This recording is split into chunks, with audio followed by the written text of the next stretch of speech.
জীবনে চলতে গেলে অনেক বাধাই আসবে, তবে সেই বাধা ধরে তুমি বসে থাকবে নাকি এগিয়ে যাবে সেটা তোমার হাতে।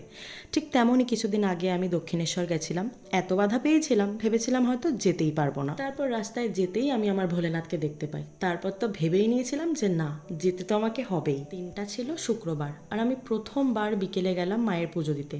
সারা দিন খালি পেটে বৃষ্টিতে ভিজে মায়ের পুজো দিয়েছি। কি যে শান্তি পেয়েছি আমি হয়তো বলে প্রকাশ করতে পারবো না। প্রায় 1 বছর পর আমি গেলাম। ঠিক আগের বছরে আমার জন্মদিনের দিন আমি গেছিলাম।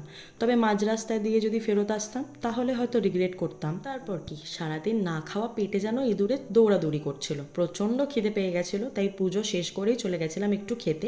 ওখানেই একটা দুটো দোকান ছিল, তো আমি সন্ধে হয়ে গেছিলো বলে আর কচুরি বা অন্য কিছু খাইনি। একটা মশালা ধোসা নিয়েছিলাম। আর খেয়ে আমি ওখানে একটু ওয়েট করছিলাম, কারণ আমি অলরেডি পুরো ভিজে গেছি আর প্রচণ্ড বৃষ্টি পড়ছিল। আর এটা তো ম্যান্ডেটারি, নিজের সাথে সময় কাটানোর পর না দিনটা এমনিই স্পেশাল হয়ে যায়। তারপর বাড়ির দিকেই রওনা দিচ্ছিলাম, ভেবেছিলাম রাত্রেবেলার জন্য কিছু স্পেশাল বানাবো। আর আসার সময় 3টে কেক নিয়ে এসেছিলাম। অনেকদিন পেস্ট্রি খাওয়া হয় না, আর যদিও বা স্পেশাল ডে বলে মেনেছি।